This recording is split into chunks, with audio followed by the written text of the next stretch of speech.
Liar. Everywhere. On netrootsradio.com.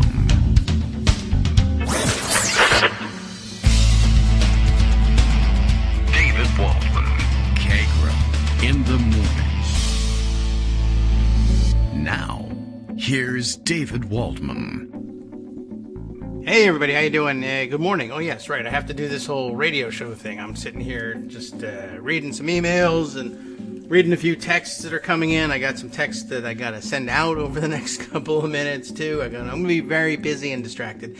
And having a little bit of nice morning tea, but right, time to have a radio show instead. So, well, plenty to go over today, and the Raft O story's already making its way down, I guess, the River O stories. I don't really know exactly how the logistics of the Raft O stories is and where it comes from. And, just as I was saying earlier this morning in the morning tweet, those stories are, hot and fresh from the what? And then I was sort of stuck on that one. Where would hot stories come freshly from? I don't know. The story heating apparatus of some kind. A frying pan? Is it a double boiler? I don't know what we're using. Is it an Instant Pot, or is that already a lame and dated reference? I don't know.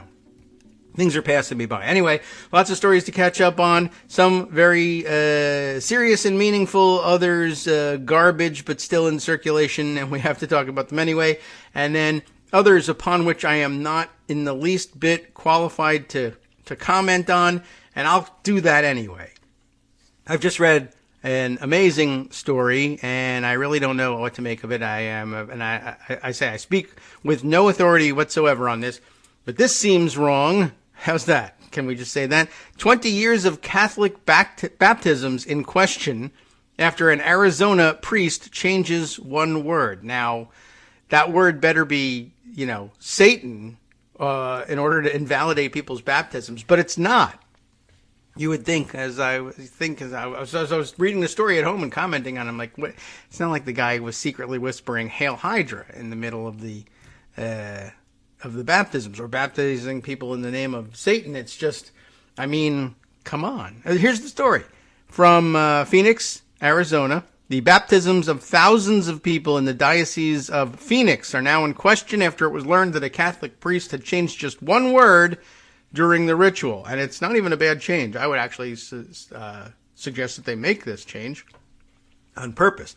The diocese released a statement saying that the Reverend Andres Arango used the words, "We baptize you in the name of the Father and the Son and of the Holy Spirit," instead of the correct phrase. Now, I was like, what's wrong with that phrase? But my knowledge of baptisms comes from watching The Godfather, right? So what do I know? But it turns out the correct phrase is, "I baptize you in the name of the Father and of the Son and of the Holy Spirit." Now, it seems to me like that's actually nice and inclusive, like the community of Catholics welcome you in as a member, a fellow Catholic, and baptizing you. And certainly I, the one priest, is included in the we, but apparently that's really important. And they're actually telling people that their baptisms may have been invalid, which seems ludicrous to me, but what do I know about, Catholic theology? Though it seems like the sort of thing that I at least would have said, I need to straighten this out, maybe talk to the Pope, and maybe we can get some sort of special dispensation worked out. I don't know how those things work either. But at least could we delay the announcement of this error, the discovery of this error, until we hear from the Pope that we can assure everybody that everybody's just fine? Because, surely there will be people who have been baptized and died in that time. I can't imagine what it would do to a devoutly Catholic family. Okay, there's the answer. Thank you for the production work on that one. We did the theology work here, so all of you theology students can save your angry emails. The priest is, I guess, speaking on behalf of Jesus himself there. The I is Jesus. So it's Jesus baptized. Why don't you say that? Jesus baptizes you in the name of then that's self-referential. But you can do all sorts of magic in religions. Anyway, the priest is acting in his stead. He's the only one who can baptize. That's going to be tough to get around even at the Vatican, I guess. But still, can't there be something? I don't know. I guess maybe they worked on it and found out there couldn't be. But I would like to have even that, the rejection of any possibility of changing it from the Pentagon on hand. The Pentagon. That's the second time I've referred to the Vatican as the Pentagon, which would have been fine in the Middle Ages, I guess. But now is just insulting. At any rate, I wish they could have worked this out. I feel for anybody who, had to perhaps bury a child who now is got to be freaking out as a devout Catholic that their child was unbaptized. I hope that there's some theological magic that can be worked and put everybody's minds at ease, but what a strange story. And I imagine the priest feels terrible, and that's awful. I don't know. That's just good morning. Depression. Think about, getting rebaptized if you're living there. Double check.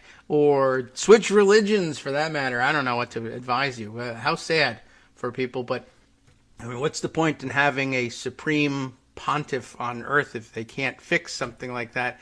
I don't know. Seems like a good pope, though. So I imagine if you ask him, he'll at least console you. I don't know. What a weird situation. Greg, you can fill us in about that, right? Catholic theology is something you're familiar with. Probably not, huh? Probably not. Yeah. All I'll say I feel is bad. It's interesting because this is a process story. Yes, that's right. Exactly. You can't just say different words. We do process true. here on Kagro in the Morning. We don't know anything about Catholic theology, but we do know process. That's right. I mean, if that's what when has you say to be must said, instead of shall, and the word gets wrongly put into the record, and you need to strike the last word. Well, we're into individual words and what they mean. If you say you're baptized in the name of the Father and the Son and the Holy something else, watermelon, I don't know, throw something in there and you get it wrong, that's wrong. But but this is a good explanation, so I appreciate getting a little background Googling going on. I is in reference to, I guess, one of the singularly most important figures in Catholicism, and you can't leave him out.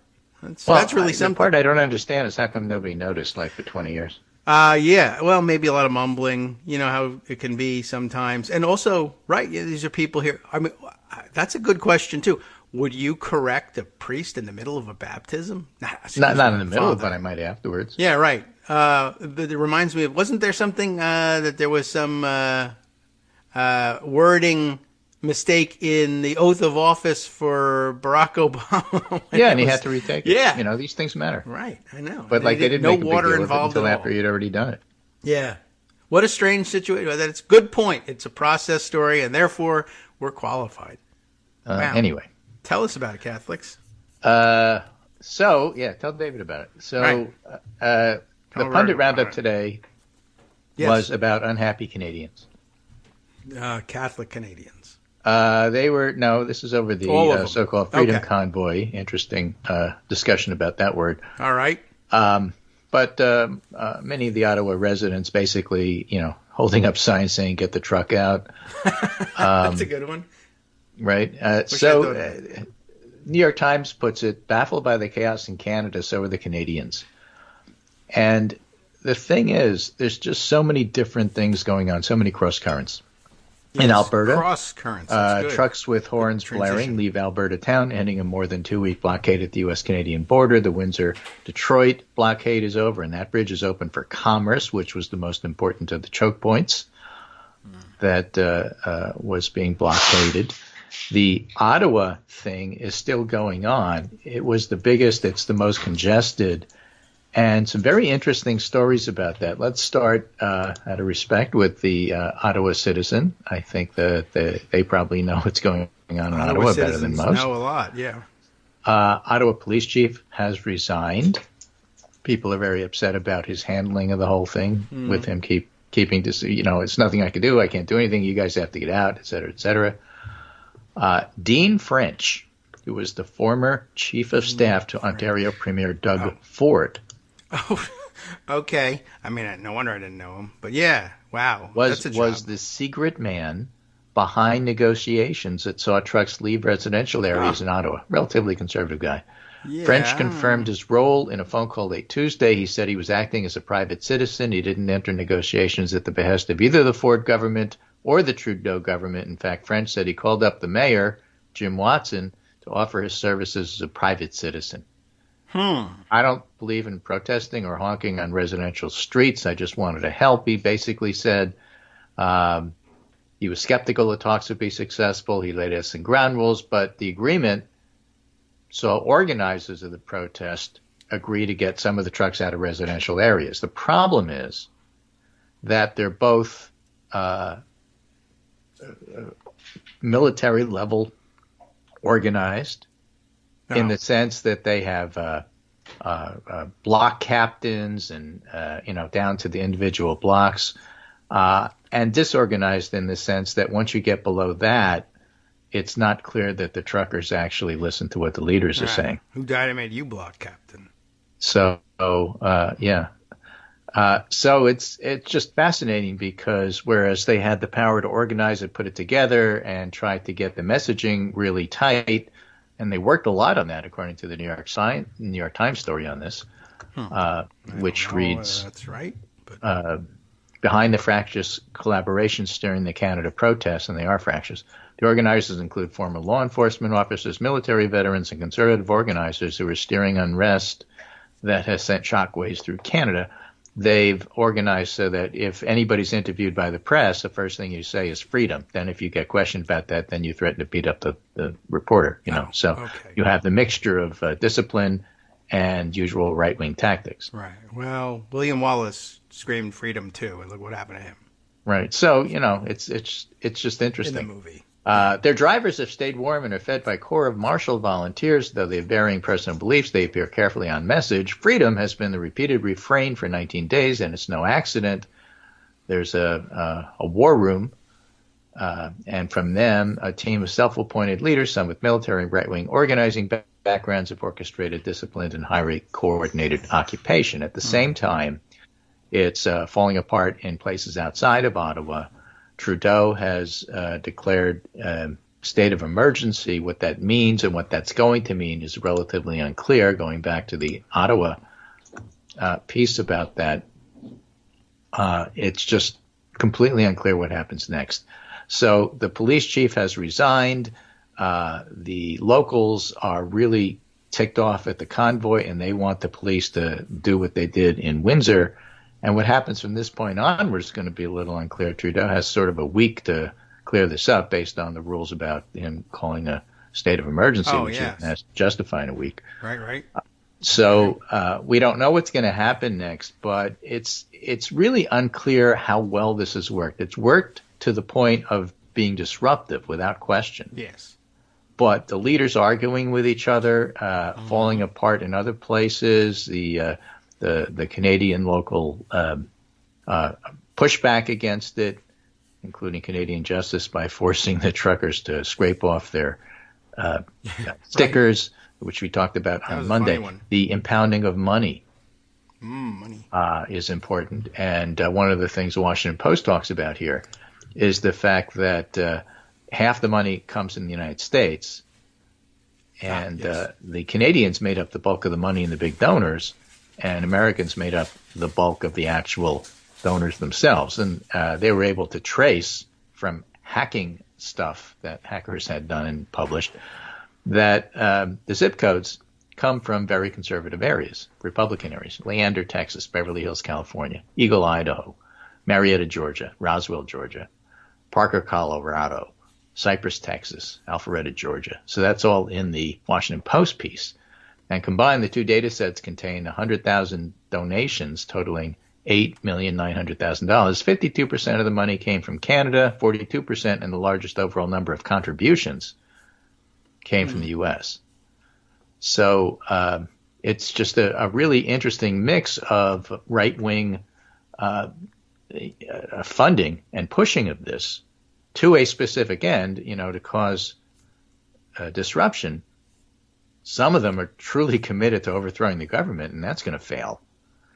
And in the end, if you get all your money impounded and, the people who participated wind up getting arrested, like in January 6th, some people have, fined, which is most of them, being accused of making mischief, which is a horrible thing to say in Canada. Yes, right. It's unclear where that goes from here, or whether those people really think that this is effective or not effective.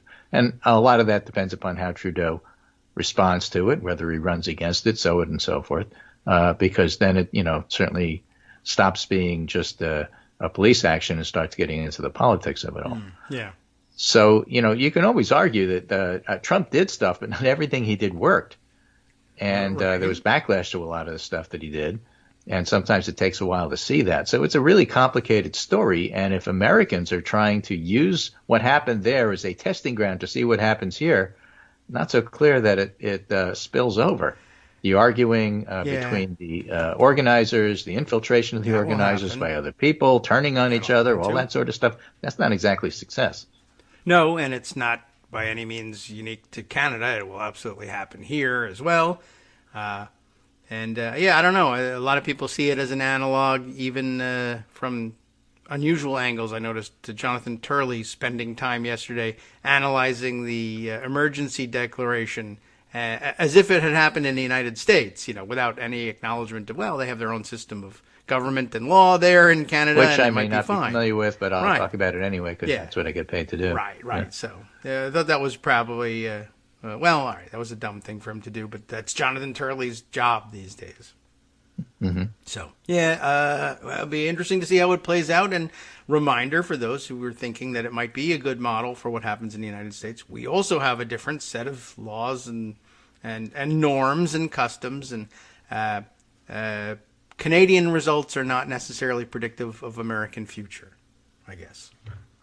But we're further along the line in that deterioration anyway. We did it to them more so than them being able to do this to us. Right, but absolutely worth watching. Other things along political lines of right-wing plus pushback are two separate reject claims story.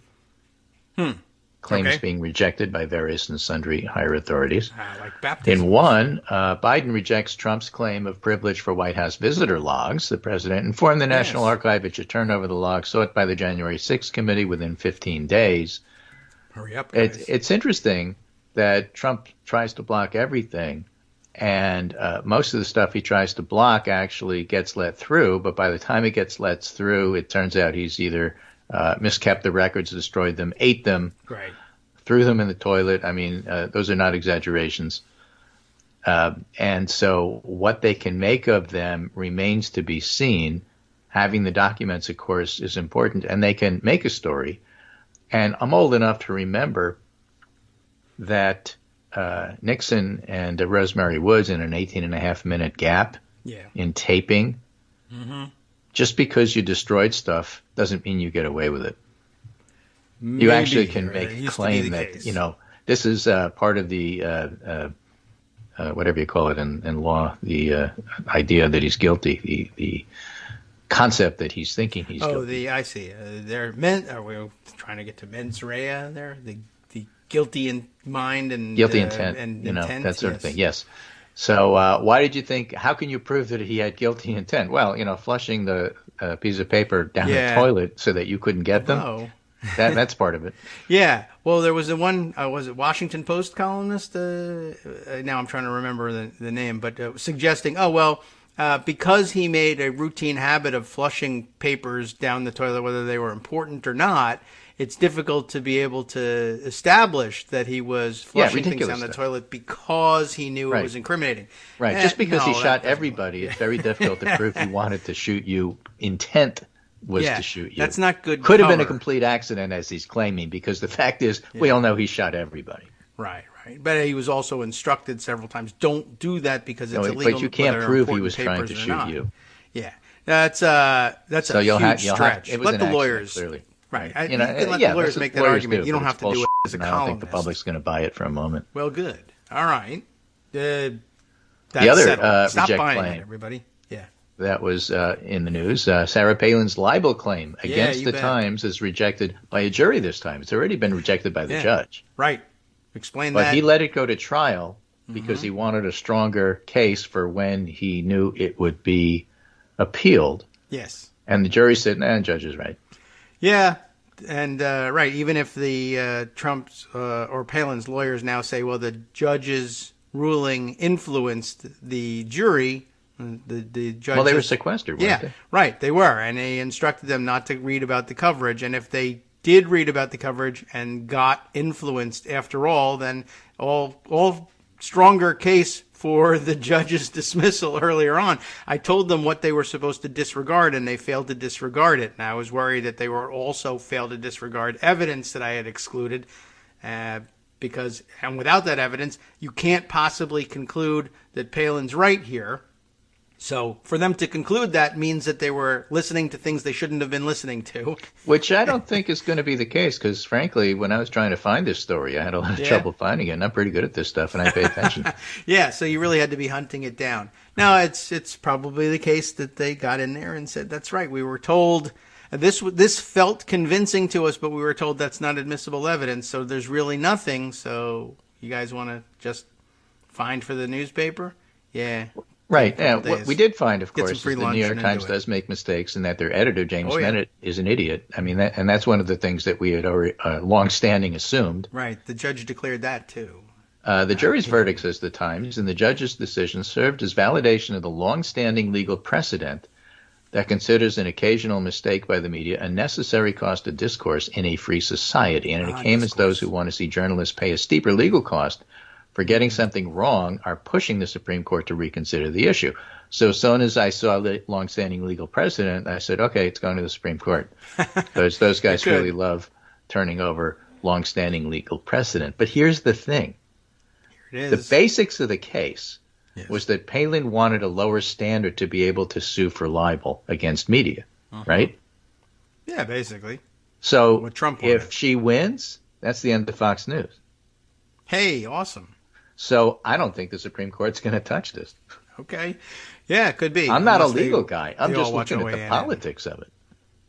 Yeah, I don't think they're particularly interested in it. And Sarah Palin is certainly not somebody they care a whole lot about bailing out at this point. Yeah, but they hate the New York Times. Yeah, and they love turning longstanding legal precedent over. Oh, that's true. So because they want a precedent of overturning precedent.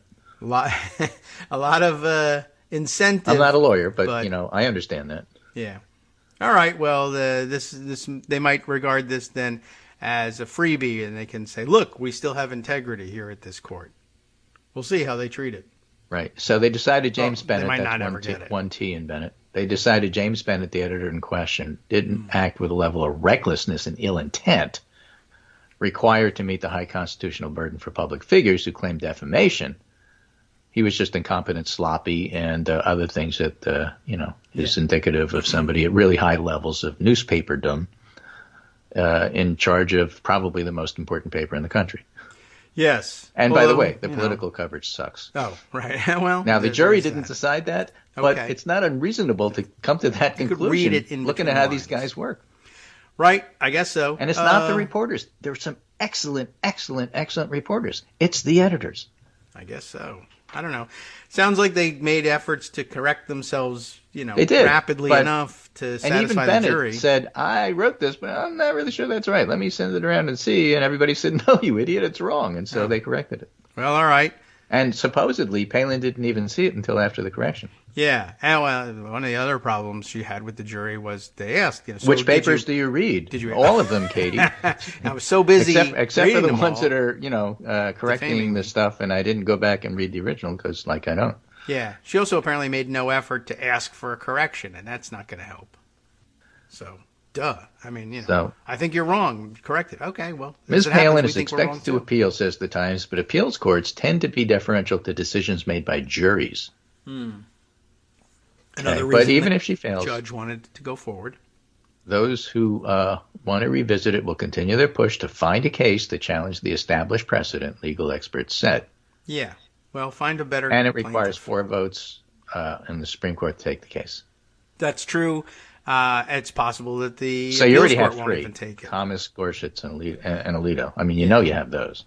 Yeah. And the question is, who else do you have? And the chief now leans on everybody else. Listen, just don't take the case, then we don't have to deal with this thing. Right.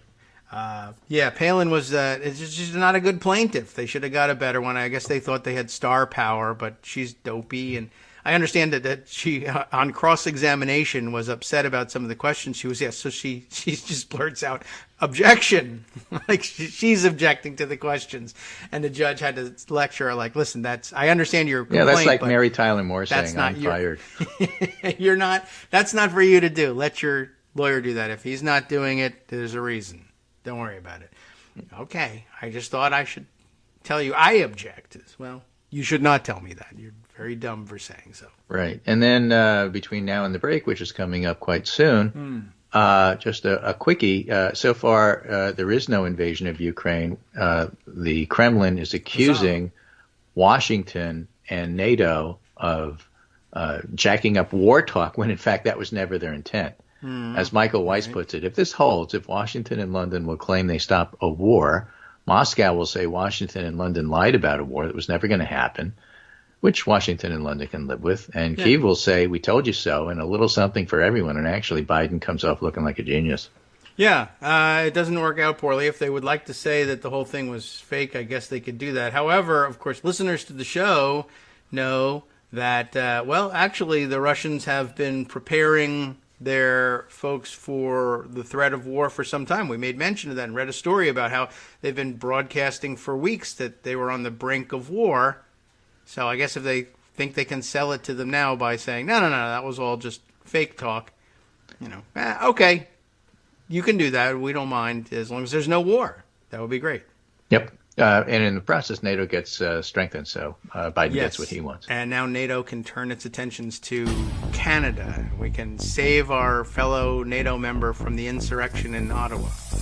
That's a good idea for a joint exercise. We should think about it. Or maybe a mini-series on Netflix. Yeah, right. Actually, that would be... I would watch that show. So, all right, is that sort of like a what if we had to go and... The man in the Canadian basement. I think there's potential. And there's no high castle. Money out there for it, I'm assuming. Hi, I'm Scott Anderson, the guy that writes the daily summary for this show, Kagro in the Morning. Thank you to everyone that supports this show. Many of you send donations through PayPal, Patreon, Square Cash, Radio Public, and so on. Some of you write your own essays and send them in, or read articles with your own commentary.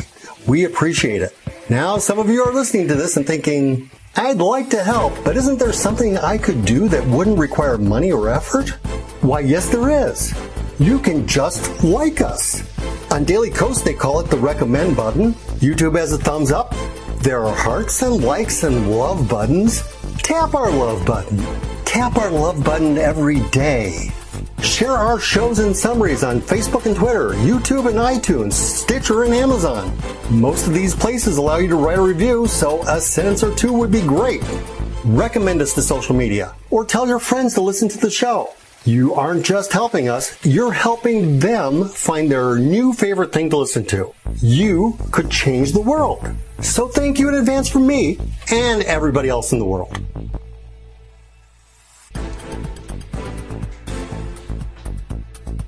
All right, we welcome you back to the Kagro in the Morning Show here on Edwards Radio. I can say that. No reason I need to use any different pronouns, I guess. But okay, we're back, and it has nothing to do with the Catholic Church whatsoever, so don't get upset about these things. Greg, you mentioned that there were more stories. Yeah, there are more stories. There's some lightning round stuff here. Okay. I see that the Ukraine is saying in Ukraine, the Ukraine story is that Russian video shows tanks leaving annexed Crimea. Of course, nobody believes them, but that's still of interest. Boston.com has a piece. A protester thought he was heckling Boston Mayor Michelle Wu, but it wasn't her. The incident seems to highlight the racism Wu has faced since taking office, so that's of note. Oof. And this one that I was talking about with David over the break, and I think that I've listened to enough shows with him so I can sort of guess the answer. There is a fellow named Brian Tyler Cohen who has a podcast called No Lie. Right. So this is No Lie with Brian Taylor Cohen. I was like, what is it? No crap? No bull? What's it? Yeah, right. All right, no lie. Every single Republican senator refused to show up to their jobs on the Banking and Housing Committee to consider Biden's Federal Reserve nominees. The committee couldn't conduct business because there was not a quorum. So By the way, what a combination of committee responsibilities, banking and housing. That's just Right. I mean, How do the banks I thought they foreclose were your house? practical, It makes right? total sense to me. Yeah, I mean, is this about the housing or the finance? I don't understand. But Right. Where's we do finance these housed? days. So the picture Finance. that accompanies this particular tweet Yeah. is kind of interesting because it shows half of, they sit in a square, as those Right. committees often do. And It's a circle so if you're in what kindergarten. it shows is half the square occupied and the other half not. Oh, like Okay. Hollywood Squares. X only gets half the square. Yeah. So the question there, well, O gets half the square, and so it's a C. And the question you. there is, what does Schumer do about it? Yeah. And my two ignorant answers, based on my being a non-professional, is on the one hand, you can change the rules, and on the other hand, you can ignore the rules. What are you going to do about it? Yeah, those are two good choices. Another choice is follow the rules and do nothing. Don't forget that one, because that's the one they'll probably go with. There are a couple of things that they can do, and that comes down to it. The Republicans in the past have found that committee rules have posed an obstacle, sometimes when Democrats try to use this rule and boycott so that there's no quorum, so that the committee, technically, according to the rules, has no authority to act in an official capacity. And Republicans in the past have blown right past that and said, I guess sue if you want or whatever, but you bring something to the floor and you have a working majority and you can vote to say, yeah, this is just fine. If somebody, brings up some point of order and says, this bill shouldn't be on the floor now, it wasn't properly reported out of committee, and then the majority leader, if it's a Republican, rises and says, I move to table this point of order. And then they just vote. They table it and they say, boom, we go ahead. So you can ignore it, but we tend not to do that. Well, we're You not can change ignoring the it. We're just going to rules. discuss it later. Yeah, right. Could try that. 2092. And people will remember from the Judiciary Committee when there were rules about blue slips and a judicial nomination required return of 2 blue slips from the home state senators. And if a Democrat were to withhold his or her blue slip on a controversial nominee, the Republican chair of the committee would just say, that's just a courtesy. We're not doing that anymore. No more rules about blue slips. We're going ahead. And then there's nothing you can do. You can't sue, really. And even if you do sue, you get courts saying, what's your standing to sue? Well, I should have been able to use this blue slip thing. Well, you didn't, or whatever. Or I'm the judge that you didn't use it on, and so you lose. It's an opportunity for the Democrats to just, do something. But my gut feeling is that they'll probably say, see, obstructionism, and hope that everyone will rally around that. But I don't think so. So here's another lightning round thing. All right. This is from the official account of the January 6th committee on Twitter, so it's not satire or fake. Okay. The Select Committee demands info on efforts to send false alternate electors and otherwise interfere with election certification. The Select Committee issues 6 subpoenas. Say that 10 times So fast. the question Well, is, 6 times fast. how many of these can you recognize? Subpoenaed Michael people. A. Roman. I got like 3 out of 6 here. Maybe 4. I got 4 out of 6. Michael A. Roman. He's from Rome. I know him. Gary Michael Brown. That's a fake name. I didn't know those 2. Doug Mastriano. He's from Pennsylvania, state senator. Yeah, okay. Good. Laura Cox, who I think is the ex-GOP chair in Michigan during the time that they were trying to argue about whether they had the power to certify or not. Okay. You may call. remember that one. And I do not. the Republican on the committee said, no, we got to follow the law, and then promptly resigned. Fool. Mark Fincham, who I think is an Arizona local. Yeah. And Kelly Ward, who's definitely an Arizona local nutcase and probably chair of the party.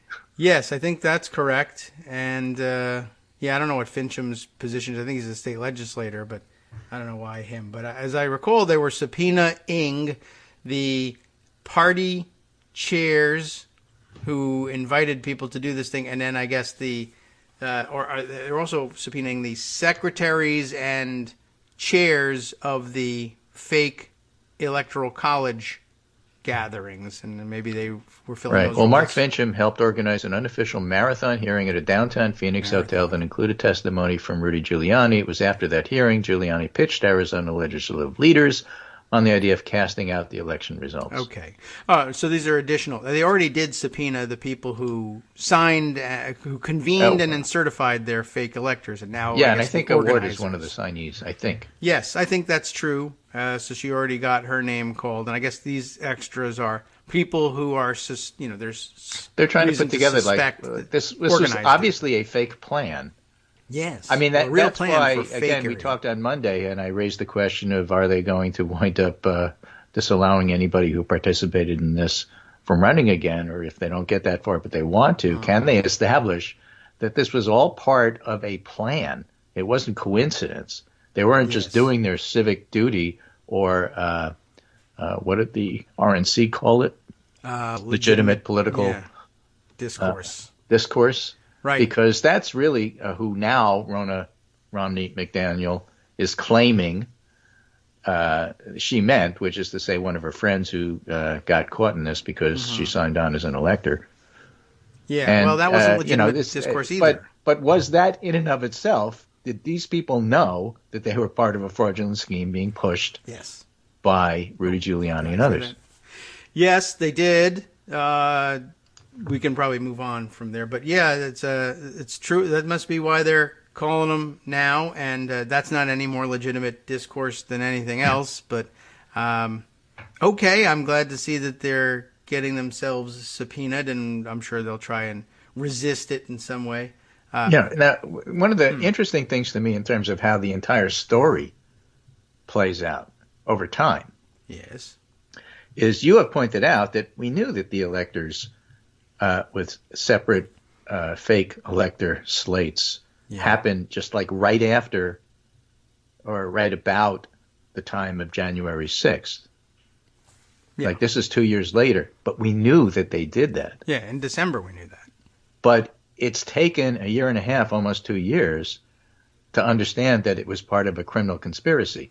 And that's only because of the January 6th committee. It's not because of excellent reporting that people uncovered this. Right. They got tired of talking about it. They didn't really dig that far. The January 6th committees already contribute something to the discourse here by highlighting the fact that that was a key element, along with John Eastman, of what Trump was doing. Which is one of the reasons why the Republicans are so upset that you're looking at things beyond the day of January 6th. But it was all part of the plan to surprise everybody on January 6th with fake electors. That's certainly. Why were you trying to delay? Why did Trump call Tuberville, Senator Tuberville? Except he didn't. He called other people. He called Mike Lee, I think. Mike Lee by mistake or whatever. Yeah. Well, what was he trying? Why were they asking for time? What was the point? What difference does it make if it takes an extra couple of hours? And the answer is, the insurrection plus trying to establish the fact that they were trying to get these alternate electors set up. Yep. Right. Well, that's the reason they're able to look into that. Plus, of course, no one can stop them if they want to look into it. This is also the reason the American public knows about it now is because of the January 6th committee. Is my point. That's true. Yeah. Just for fun, we'll throw in a point that Armando likes to make. The American public could have known this as part of an extended committee-based impeachment inquiry in Trump's second impeachment if they had shunted it aside because they were worried about it taking up floor time in the Senate at the beginning of a new session, and developed this record on the Senate side instead. Right. But we didn't because, I don't know, reasons. Everybody had to go home for, I believe, Valentine's Day was the issue last time. So too bad about that. And I hope you've enjoyed your Valentine's Day a year later. Yeah, everything worked out just the way you thought. Yeah. And I hope your Valentine gave you a swift kick under the table both years for that, by the way, Senator Coons. And I would have, but, I'm not married to you for that reason. All right. So moving on to a different story here. This is a very interesting interview. All right. Of Art Spiegelman, the author and artist involved with Mouse. Right. And he has a very interesting take on what happened in McMinn when they banned it. Yeah. Right? And in Mouse, Art depicts himself raging at his dead mother and seemingly careless father. The curse words in his dead mother's barely visible breast are both sources of complaints from the McMinn's parents. A lot of the cussing had to do with the son cussing out the father, so I don't know how that teaches our kids any kind of ethical stuff, one of them said. It's just the opposite. Instead of treating his father with respect, he treated his father like he was the victim, like Art, the author, was the victim. And so Spiegelman looks at this and says, although the book's defenders suspected more sinister motives beyond discomfort with obscenities, anti-Semitism, hatred, critical race theory, all this sort of stuff, Spiegelman doesn't think so. Oh. As Spiegelman sees it, which is actually an even more unsubtle point he makes here. As Spiegelman sees it, the real reason for the board's decision may be that the narrative of Mouse offers no catharsis, let alone comfort to readers. There's no saviors. No one is redeemed. Okay. Now think about that in terms of discussion of Christian theology, which we are not experts on. But we are experts on white evangelical taking over as school boards and pushing Christian themes. Yes. We're not experts in the And so when he says there's no catharsis, there's no redeemers, there's no saviors, that resonates. That's in other true. words, he's telling a deal. story that doesn't have a happy ending. Or as many of the defenders of Holocaust material for 12-year-olds have said, it happened to 12-year-olds, so 12-year-olds can read about it. Yeah. Right? That's And there's no happy ending here. And so if that makes you uncomfortable, good. It should. Yeah. I mean, why not? The real history of it is, lots of the people who did it actually got away with it. Right. And and so he goes on to say it's a very non-Christian book. It's a not Christian book. Spiegelman says Vladik didn't become better as a result of his suffering. He just suffered. They want to teach the Holocaust. They want a friendlier Holocaust to teach. Yeah, right. Like, okay, well, that's true. That I imagine that they're shocked to find out that, having survived this, having survived the Holocaust is not in itself ennobling in any way. It just right. And he said, look, I write, I'm a cartoonist. He basically said my career is doing obscene cartoons and other things. Okay. And Mouse is about as upsetting and non-cathartic as a book about the Holocaust can be. The report goes on to say he certainly didn't expect the role cable news anchors have assigned him, the friendly Jewish grandfather who comes to impart a lesson about the Holocaust using cartoon animals. He said, I didn't write it for children. I wasn't doing it in the context of I'm going to teach people to be better. I did it in the context of don't do Holocausts. Yeah. I mean, he's telling his story. Yeah, exactly. So, yeah, it's good to point out that it wasn't necessarily designed for anything like that. And probably worth also discussing whether or not anything that's designed as as third-party teaching material is as valuable as the personal stories and the repetition of the eyewitness stories. And I say this not because of prejudice, just because of information. But when you hear of school boards banning this sort of stuff, one of the questions you should be asking is, how white evangelical is this school board? Yeah. And not just how Republican is it, not just how conservative is it, how evangelical is it? Yeah. That's true, and it's a good question it's a much larger issue and question to worry about, and it's part of the plan, really, for white evangelical Christians to become elected to the public school board, because it's the only avenue through which the ordinary acceptance of separation of church and state allows them that kind of influence over what gets taught. We want religion taught in the schools. Well, you're not allowed. Well, what if we're the school board and we just do it subtly and through the choice of what books we use? And more important, we don't want this other stuff here. Yeah. It questions authority. It's too rainbow. We don't want it. Yeah. Well, it's been a long-term plan for them, a backdoor way into. If we can't have prayer in school, we'll just redesign school to look like prayer. In your local areas. It's the best, answer to this. It is. However, you should be aware that the the folks practicing their Christian love will threaten you with death if you do run. Much less win. I have family members who, in their local areas, who decided to run for a school board, and they won. That's good. And they got a place, and they were on it for a couple of years and contributed and helped to keep things sane, and, it's a good thing. It is a good thing. I know somebody from, through my kids' involvement in Scouts who did the same thing, and but unfortunately it was here in Loudoun County, and now she gets death threats and needs police protection outside of her home 24/7. But, she was doing it for the good of the community. So the last story I'm going to shift to before I go, and we'll be back tomorrow, so you don't get off that easy. No. Should Mask Mandates End? By James Hamblin in his newsletter called The Body. He's a physician. Whole Body. Newsletter. Excellent. And he says basically, ultimately, they will plan accordingly. They will. Oh, okay. Now, there's still a fair amount we don't know about the ideal approach to masking. One thing we definitely do, in order for masks to be effective, they have to be worn. They have to be worn well. Sure, all right. When a person is dead set against masking, will not wear an effective mask in an effective way. This is something mandates haven't been able to combat. The habits depend upon individual will, social cohesion. Without that, as you've all witnessed, you get the chin wearers, the valiant defiers who are wearing it on their foreheads. Good policy intentions may actually, in the complex milieu of real-life politics and psychology, end up doing very little while creating new issues. When you do not have the trust of the public, you can't meaningfully implement a mask mandate. And right now, the trust is very thin for some legitimate reasons. Masking advice and policy has been one of the greatest failures of public health in the pandemic. The recommendations and rules on masks have often been garbled, unclear, contradictory. Access to quality masks have been limited. All of this has created fertile ground for opportunists and pundits who get attention by inventing bizarre concerns about masks, either as manifestly harmful, which they're not, or as talismans of socialism and oppression, which they're not.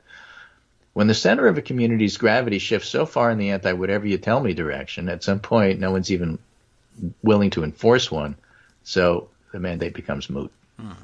And in my experience, he says, that's where most of the country already is and has been for a while. I have to tell you, here in Connecticut, now that things are easing up and Lamont the governor has announced that as of February 28th, the mandates are over, the legislature agreed to give them like 10 more days of emergency power. But even though the mandates aren't up until the 28th, people have stopped wearing masks. You go to the stores now, and even with the older clientele, the mask wearing has dropped considerably. Yes. Why? Because community spread has dropped considerably. We're at the bottom of the spike. Okay. I'm noticing a few less masks. It's still mostly masking around here, but definitely more people without than there used to be. And, well, it depends upon the discipline of the organization. And what I mean by that is you go to the bank, everybody's wearing a mask. Everybody. I mean, I'm shoppers. Including the robbers. But if you go to, a clothing store or the grocery store, no. Yeah, I guess that's true. I think the staff of the places are still mostly masked here. Well, here the staff are starting to take off. All right. Well, I'll have to take a look for that. Not in the bank. The bank is pretty disciplined. Yeah. I don't know if I've been in... I don't know. I haven't been in enough places lately to take notice of what the staffs are doing in stores that are likely to say, do what you want. But yeah. So Hamblin makes the point that, first of all, it's artificial, and this is part of the problem with pundits, but it's absolutely artificial to say either you always wear a mask or you never wear a mask. It's not like that. It's not this on-off spectrum.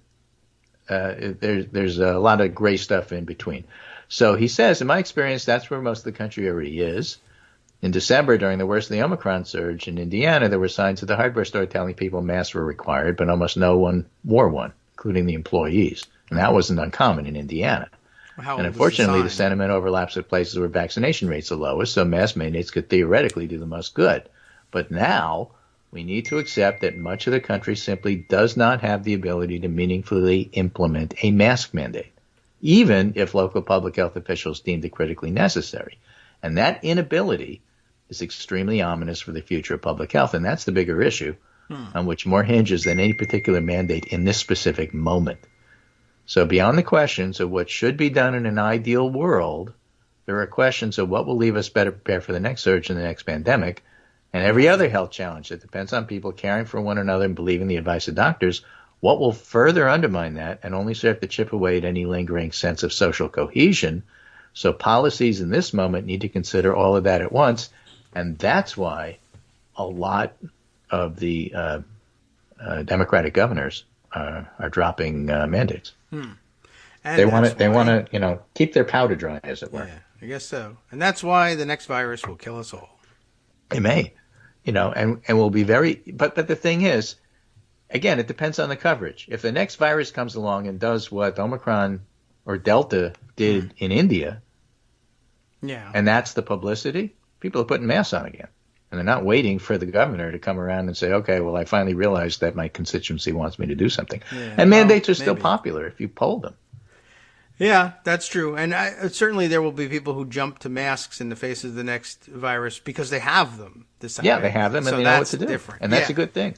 So you have a trained citizenry. The politicians are always the slowest. They're never going to be out in front of this. It's just not how it works. Yeah. Let's bring some Ebola around and see if people mask. But by the way, a couple other things here. More new businesses, says Nick Timoreos. More new businesses were formed in 2020 and 2021 than any year since 2004, the first for which comparable data are available. And they were all Jared Kushner's roommates from college. And James Zarowicki says, I was assured that the lockdowns had crushed small business. Yeah. Turns out they're setting records. They were just, war dogs for right. In Canada, PPE. A poll out, Vox Pop Labs. Support for having to show proof of vaccination for dining, going to a gym, outnumbers support for getting rid of vaccine requirements by about 3-1. This is the home of the so-called Freedom Convoy. Vaccine mandates are about as popular policies you're ever going to find. Okay. So, again, when the politicians are considering this, it's really a question of not being intimidated. Okay. Good. Yeah, the polling's behind you, and a good point about Canada being the home of the protests, but still the home of overwhelming support for mandates of these types, just as it is in Loudoun County. There's a big show going on, but the people who live here say no thanks. Right. And then finally, this from Elaine Camark from Brookings. She and Sarah Binder are my three wise people when it comes to process. But this isn't a process story. This is a political story. Is Trump's hold on the Republican Party getting weaker? For the past year, it's been assumed Trump is the undisputed leader of the Republican Party. We've talked about Dan Ball's noticing this, the New York Times noticing this. Right. But now Elaine Camark notices it and says, in recent weeks, it's possible to see three cracks in what Trump would like to believe is monolithic control over the Republican Party. You'd like to believe. Okay. Point one, a hardcore Trump base appears to be shrinking. So you know that because if you poll, are you more Trump or are you more Republican Party? And the ones that say more Trump is starting to drop, and the ones that say more Republican Party is starting to go up. Yeah. If that doesn't mean they won't vote for him if he wins, but they're not so clear that that's what they want. In many Republican primaries, Trump doesn't appear to be able to crown winners simply with his endorsement. His candidates are often in for a fight with other Republicans, or as the media likes to say, some of his endorsements are struggling. Okay, right, good. Or they have a shadow cast. That's how you say it in punditese. But basically, they're not winning. And then thirdly, heavy hitters are stepping up to challenge Trump's version of the election, which has become his dominant message. That's partly out of fear for their lives. People like Mitch McConnell are really pushing the idea that, look, Trump's legal troubles are going to catch up with him, whether it's New York State, whether it's Georgia, whether it's January 6th, whatever it is. We don't want to be tied to him because he'll sink us. So start moving on. And that has varying and sundry success, some not. But it is a message that he's pushing. So all three things that Elaine points out, I think, are true. All right. And, it's It's not so clear, for example, he would be the nominee. All right. It's not so clear he will be running, even though he certainly wants to present the illusion that, of course, he is and he's the anointed. Yeah, he'll want to do that. He'll want to do that. But, believe him about as much as you believe the Russians. But I repeat myself. And then at the same time, it turns out that if, in fact, his grip does loosen, what's left is really not so clear. I mean, is it going to be a smarter Trump in the form of somebody like DeSantis, or is it going to be establishment Republicans pushing back altogether with a big split and a big fight over who the larger group of Republicans, which are MAGA people, represent, but can they win with just that group alone? So, there's a lot that's going on here, and that's why 2022, which at the moment looks pretty grim for Democrats, there are how do they call it, green shoots, whether it's the redistricting not being as bad for Democrats as feared, whether it's the Republican Party not being on the same page, whether it's Donald Trump insisting that 2020 be the thing that everybody focus on when they don't want to, whether it's the focus of the January 6th committee or the actual trials and grand juries in terms of Trump stuff. We should mention, by the way, his longtime accountants looked at what's going on and said, you know what, we are no longer going to certify that everything he told us for the last 10 years is in fact true. If I were you, wink, wink, I wouldn't take it to the bank. All right. Well, he gave it to him. Take nothing. So that don't you take could take it Trump. to the bank, Yeah. Deutsche Bank in particular. Right. But unless you're doing Won't help Deutsche you. Bank, I wouldn't take it to the bank that what he's telling you is true. Right. Please don't go to any banks with anything that Trump tells you. The accountants won't back it anyway. So who knows whether they'll listen to you even if you get. Well, that's a pretty significant step there. Yes. I think this so. was Mazars, and they're basically saying, look, the only way for us to get out of liability here is for us to proclaim loudly, we think Trump lied to us for the last 10 years, so we're not responsible. Yeah, that's about as close as they can come to saying that outright within ethical guidelines. And it was pretty big development. All right, so big that we could even talk about it tomorrow if we need to, because we'll have more time then. We will see you again tomorrow? Yes? Yep. Okay, terrific. Thanks for today. Plenty to talk about and a full hour to come.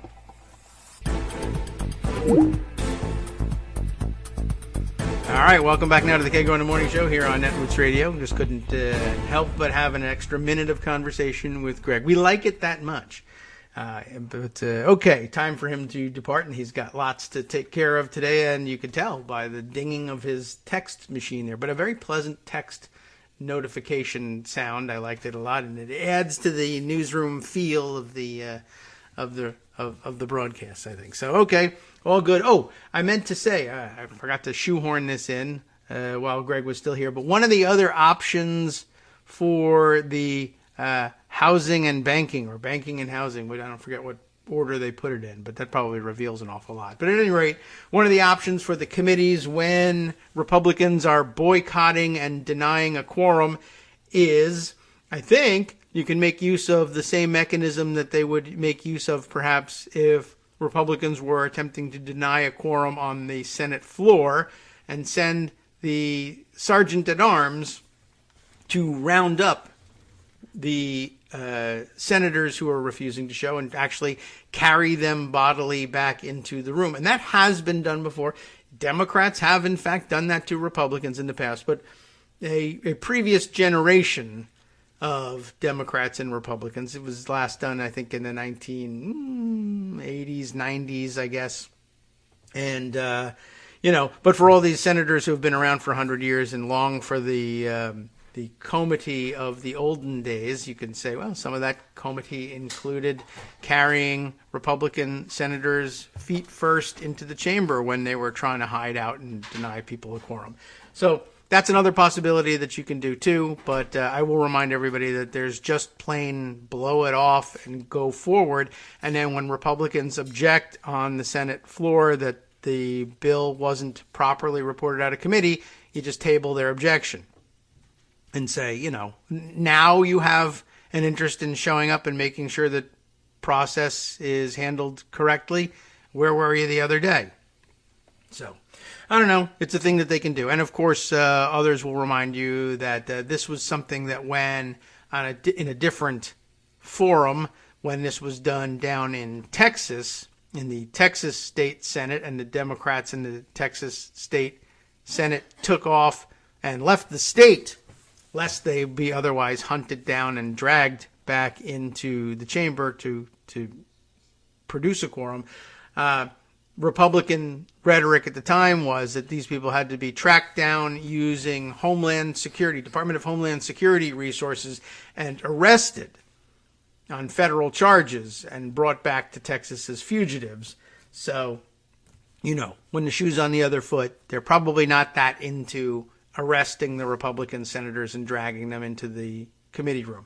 Likewise, I guess that just reminded me of something else I read the other day, that here in the Commonwealth of Virginia, the newly elected governor and state legislature hard at work in attempting to reverse, all sorts of things. Of course, education policies, but COVID mitigation policy as well. They'll say that that's their mandate. That's what they were elected on. And again, you may remember, narrowly elected as governor, Glenn Youngkin, a 2-point victory. And, but allegedly a victory just the same, pending anybody wanting to dispute it in any way. But I think the statute of limitations has come and gone on that. So, okay, we'll all say that he's the governor of Virginia. And one of the early acts there in the House of Delegates, and remember, they recaptured, the Republicans did, control of the House of Delegates. They have a 4-vote majority out of, I think it's 100 seats in the House of Delegates, and they failed to capture control of the state Senate. So the state Senate has been a major obstacle to implementation of the Youngkin agenda, such as it is. But one of the things that they pushed through in the last couple of days is, I guess, a response to their having lost in the trial court in Arlington in their fight to insist that the governor's executive order ought to be enforced. The executive order, the one we're talking about here, the one that repeals or purported to repeal the ability of local school districts to enforce mask mandates.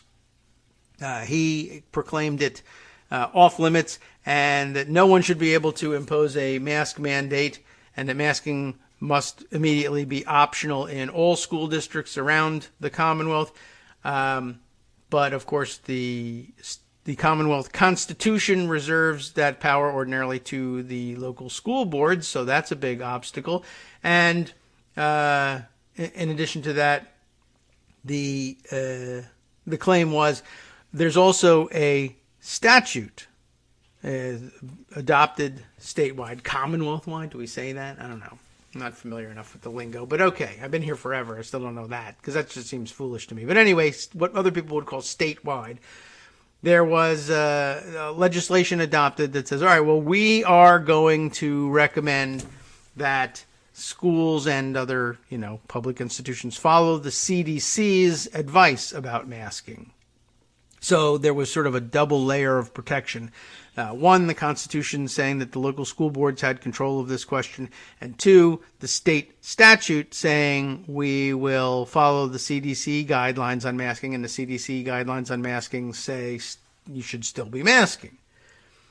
So at any rate, the trial judge in the case over the executive order's effectiveness sided with the maskers in this and said, nah, you can't really impose this for these two reasons. So I guess in response, it seems, or maybe even in anticipation of this, they may have started the ball rolling before the case began. They were working on legislation to change that state statute that says we'll follow the CDC's advice, and instead that the state statute will be repealed and replaced with one that says masking optional, if anything, but that nobody has the right to impose a mask mandate even on the local level despite anything. So they were claiming the other day that they passed that and sent it on to the governor, and the governor was going to sign it. And I didn't pay close attention to the legislative process on that one, but I guess I could see them being able to get it through even the state Senate, where Democrats still control, because there will almost always be, in a narrowly divided Senate like that, some conservadems somewhere who are afraid that if they side with the Democratic Party against this repeal of the mask mandates, that they'll be punished in their more conservative districts. So it's entirely possible. I don't think, ordinarily, you wouldn't think that state legislators would just purposefully lie about the fact that something had passed the state Senate, which was checkable, but I didn't check it, so maybe they should.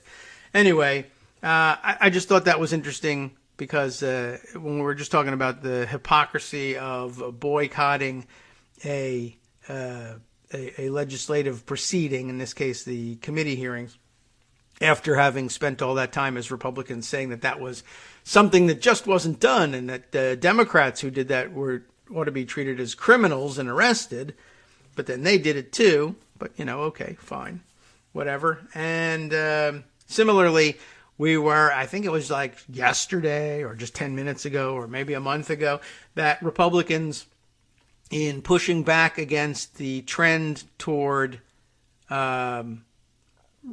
filibuster reform among Democrats and saying that they were almost ready to change the rules if only Manchin and Sinema would sign on and go ahead with it, they would be willing to change the rules and eliminate the filibuster or produce a carve-out for the filibuster, whatever solution they settled on.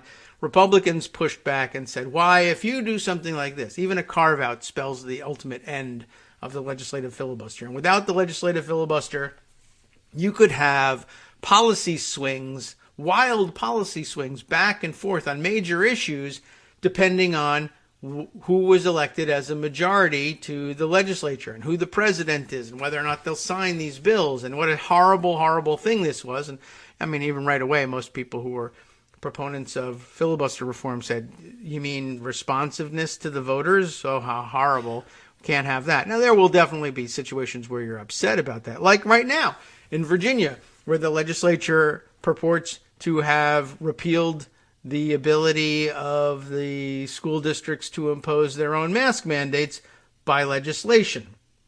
But that is a wild policy swing. A couple of weeks ago, it was just a couple of days ago, the policy was the opposite. But then Republicans apparently won the governorship and won control of the state House of Delegates, and I guess made a convincing case in the state Senate, and I guess they were able to produce a wild policy swing. Now, there's no filibuster, as I understand it, in the state Senate, but that's not actually the issue. The issue is, all right, without it, in the laboratories of democracy, things seem to be working okay anyway, but the wild policy swing, at the very least, the wild policy swing that was anathema to Republicans last week is now cool and awesome, and they can't wait to have wild policy swings. So that's kind of weird and difficult to get along with, but okay. Dang. Let's see. Some other stuff to share with you. There's some other weird stories to round up and think about. Oh, yes, right. This was on my mind this morning, as a matter of fact, along with a couple of other weird and esoteric, non-directly political stories. I guess the word is on the Olympic skater, the fake, not from Russia, Russian, I mean, she's from Russia, but they're not Russia. They're the Russian Olympic Committee. The fake skater who tested positive for banned substances gets to skate. Isn't that terrific? I was just thinking, it wasn't that long ago. We had the delayed Summer Olympics not that long ago. And didn't we, the United States, that is, have to ban one of the top sprinters in the world from competition in the Olympics because of, I guess, testing positive for a banned substance? And by the way, not a performance-enhancing drug. If anything, I suppose a performance-reducing drug. I think she was just tested positive for marijuana. And not usually listed among the performance-enhancing drugs. And I guess you could say, well, that's just a punitive thing. It's not that we're worried about the performance enhancement. It's we're trying to tell kids, don't smoke marijuana, children, or you won't be able to compete at the highest levels in the Olympics, even if you actually are able to compete at the highest level in the Olympics. We will prevent you from doing so because you might, I don't know, get hungry for Fritos in the middle of the race, or I'm not certain what they were exactly scared of here. But yeah, and now, of course, people pointing out, well, there's another angle here too, which is when the white girl violates the rules and is a, prima ballerina skater, you can't have the top figure skater in the world excluded from the Winter Olympics competition. But it was no problem when the top 100-meter runner in the world was excluded from the Summer Olympic competition. But, maybe there was something different going on here. And maybe it's skin color. Or maybe it's, more likely, I guess, it's that the American Olympic Committee and the whole rules behind why this skater can compete. That's a process story in itself. There's all sorts of Byzantine rules. And the weird solution, which isn't a good one, that they came to was she can skate, but if she wins, there won't be a medal ceremony. Which indicates to me that I guess the question of whether or not she'd be allowed to skate is a skating rule question. Whatever the skating federation, the governing body of international figure skating, decides what the punishment will be. But the International Olympic Committee says, well, all right, if we can't ban you from the Olympics and the skating federation will let you skate, we can at least do this. These are Olympic medals and we're not giving you one. So you can skate and win, quote unquote win. And I mean, it seems like such a dumb solution, but then once you get past the idea of, well, Russia's banned from the Olympics because they keep violating these rules about performance-enhancing drugs, but, we can't really have them banned from the Olympics because they're Russia and stuff. And so we'll let them in. So that fake identity, you're a Russian Olympic Committee. And I mean, I don't know. The whole thing is a little bit crazy, but I can see how they arrive at this, except the way they get to a situation where they have to arrive at this is corrupt in itself. That's the problem. And, why they're tolerating any of this, I have no idea. Why the skating federation tolerates this. I mean, they're competing as the Russian Olympic Committee because they won't stop doping their athletes. And what should seal the case? This is like, violating your probation with an armed robbery, or I guess breaking into the probation office and robbing the probation office is what it's really like. They just were kicked out of competition for doping, and then they show up as the Russian Olympic Committee as a compromise. Oh, we won't do it again. And then they do it again.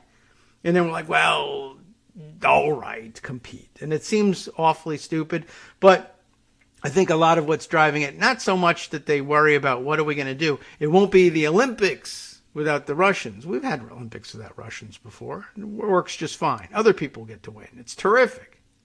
But, I feel bad for the athletes who aren't doping, but are there any anymore? And some of them are doping against their will, and that's maybe, possibly, I don't know.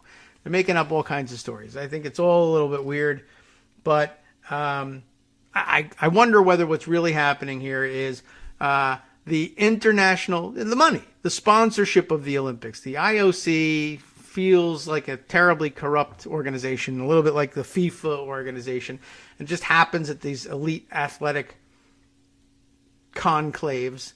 These are it's a self-perpetuating system. They came up, they're populated by former athletes and former members of countries, Olympic committees, and they move up to the IOC, and they're used to being wined and dined and bribed, and they don't consider it bribes. It's just the regular way of doing business. Or athletes who come up at the elite levels have been sponsored their whole lives. I'm not being bribed, I'm being sponsored, you see.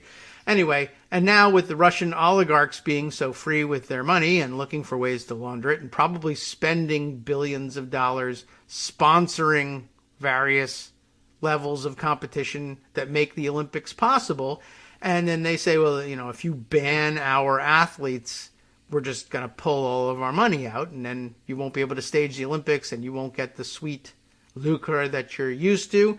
And then they say, all right, who could imagine going forward without the Russian? What they really mean is, who can imagine going forward without the Russian money? So, anyway, yeah. Darwin chiming in here saying, I'm kind of with the Olympic Committee on this one. Let's see, which one are they? There are pre-existing rules that govern minors, which give more leniency to mistakes. Oh, okay, that's an interesting version of things too, and that's the claim too, that she didn't do it on purpose. It was a mistake. I think yesterday they were saying something like she accidentally took her grandfather's medicine because her grandfather's an Olympic weightlifter, right? I don't know. Let's see. Oh, here comes the update from the production staff. IOC wants her suspended. That is why they are not awarding any medals while they appeal the ruling of the Court of Arbitration for Sport, which is another level of nonsense that's in there. But I guess we love process, so we should be happy that there's more process. It's the IOC and I think the World Doping Association. The IOC. Appealing and trying to do something. Yeah, well, there's like 5 people with jurisdiction, 5 organizations with jurisdiction here, so you can see why it's such a mess. But a good point, nonetheless, being made. It was quick and easy to get rid of the black sprinter, and what a struggle we're having over the white figure skater. I mean, the 100 meters is the marquee event of the Summer Olympics as much as the figure skating is the marquee event of the Winter Olympics. But there's more sprinters to go around. I don't know. I'm not certain what the what message you want to take away from this one. Let's see. Oh, yes, right. Another note here from Greg, and he's sharing it here on the KITM hashtag. Headline from the local paper: Sandy Hook families win the unwinnable case. Quote, scare quotes, unwinnable case. Good point, and a good story that we didn't get to share yet. But, the families of the victims at Sandy Hook suing Remington, the manufacturer of the gun that the shooter used to perpetrate his crime, and winning it says here, landmark $73 million victory. I think, I saw the story, and I think I was going to file it, and I was like, oh, well, surely we'll talk about that with Greg. So surely we'll talk about that tomorrow with Greg. But true, and a good, interesting story, and a process one at that, and we'll see where the appeals go. But something to keep an eye on. By the way, other follow-up I wanted to share with everybody. I mentioned when Greg was talking about running for school board, the various dangers of running for and winning a seat on the school board. And I mentioned to you that here in Loudoun County, of course, probably to no one's surprise, and we've surely mentioned it before, that people are getting death threats all the time for serving on the board. And there's a new piece from Reuters. They covered it before. I guess I should check the date on it, because I know that they did an extensive piece on it earlier, or at least I think somebody did, and I thought it was Reuters. But yeah, this one's dated from yesterday, so they've done another one looking into the various threats. The piece is titled here, School Boards Get Death Threats Amid Rage Over Race, Gender, and Mask Policies. In other words, anything that the right can generate to drive this anger is being used to do this. Illustrated with a photo of angry parents screaming at a school board meeting, a familiar scene across the country. But I came to notice this piece thanks to the tweet from one of the reporters on it, Gabriella Border, Borter. She does get part of the byline in this one, right? Yeah, lead on the byline. And she was crediting all the other Reuters reporters who had worked on the story with her. Sometimes they can't tell from the tweet whether she also worked on the story, but she did. And her tweet is illustrated by a photo that also appears in the piece. This note was sent to Loudoun County School Board member Brenda Sheridan's child. I don't know how old her child is, but let's just underline that. This was sent to the child of one of the school board members. The family read it around Christmas. That was fun. It threatened death unless Brenda quit. We documented more than 200 threats and harassing messages to U.S. school board members in their piece. It's linked here. But there's a photo of the note, handwritten. And by the way, we need to improve the technology by which we can identify the writers and senders of these notes, because they really do need to be prosecuted and jailed. I mean, they really have to have some kind of penalty for this. And I would imagine technology has enabled a lot more than we used to think. This used to be, fairly anonymous. You write it, handwrite it, put it on a piece of paper, put no return address, stick it in the. But when it's something serious and national and super dangerous to all, a presidential threat, or a bomb goes off somewhere, and you're actually trying to track down things because a major crime has happened, as opposed to just mailing a bomb threat. Somehow the FBI figures it out and is able to track it down. Love to be able to figure this out and find that person. Because here's the note. Remember, sent to the school board member's child. I don't know through what mechanism, whether it arrived in the mail, whether it was slipped into their backpack at school, what. But it reads, "It is too bad that your mama is an ugly communist whore," it begins. Now remember, parents just want to have a say in their children's education. That's what Glenn Youngkin is all about. That's what that folksy fleece vest stands for. Parents just want to be heard about their children's education. And it's unfair that the tyrants on the Loudoun County School Board won't hear them out. So finally, all right, Mr. and Mrs. Loudoun County, please.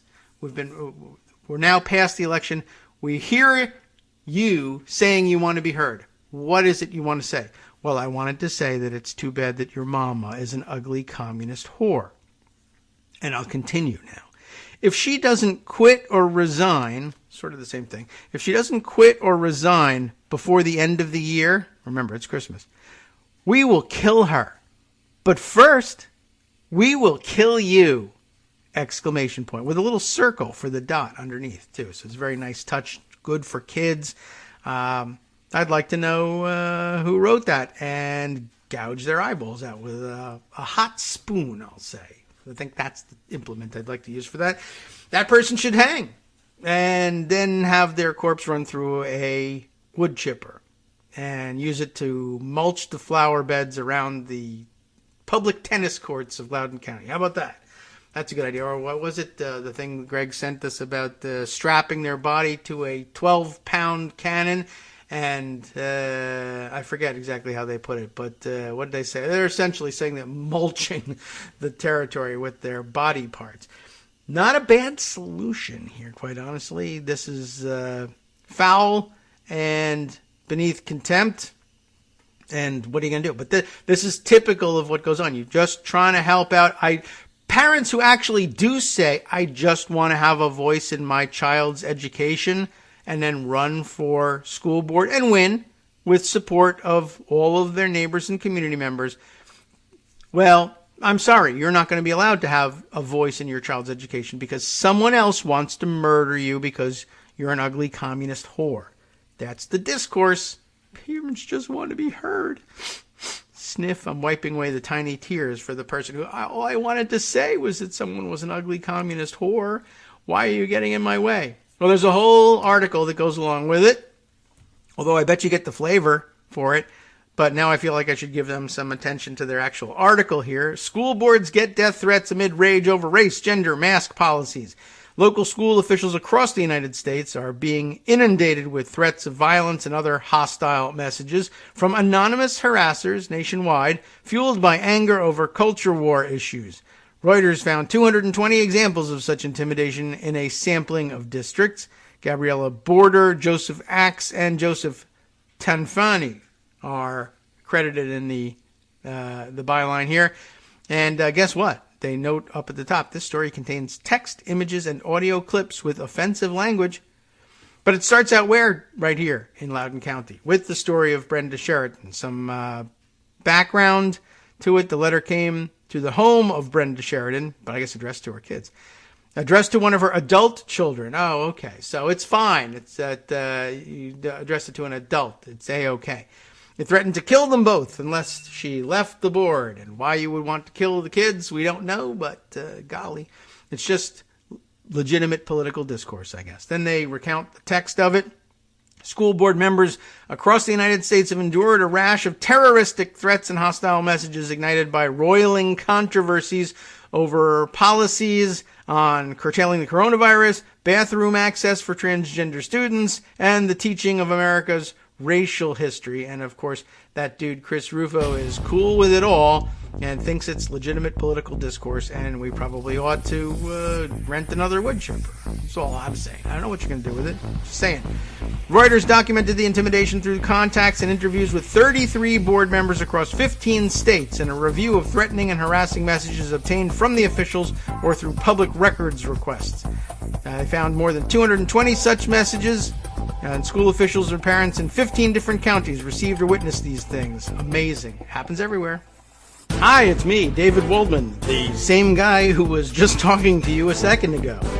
Our Patreon subscription drive is still going strong, with over 175 monthly donors who help keep us on the air.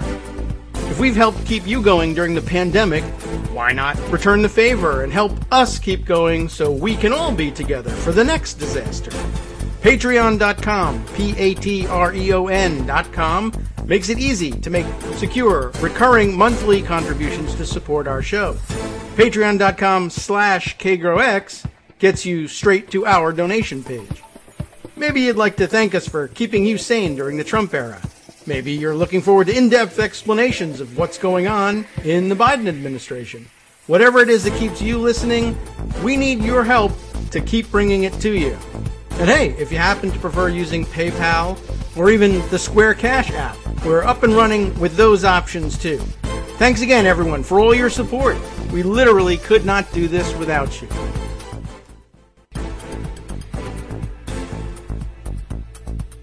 All right, welcome back now to the Kagro in the Morning Show here on Networks Radio.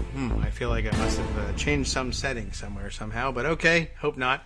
Maybe I'll back off the microphone a little bit. Jeez, it's booming.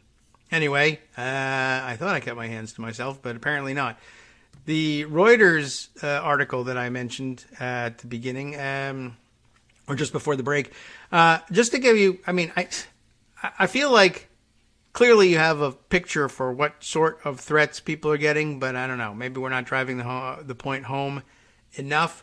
There's more that will no doubt, trigger some of you and send some of you into a panic, or you would empathize at the very least at what people are getting. But just, lest you think that they were isolated incidents. As they mentioned, there are over 220 of them to school board members around the country. There is, of course, others that we'll have to do our best to make as radio-friendly as you can, although we face the mouse problem here. Can you really make any of this radio-friendly?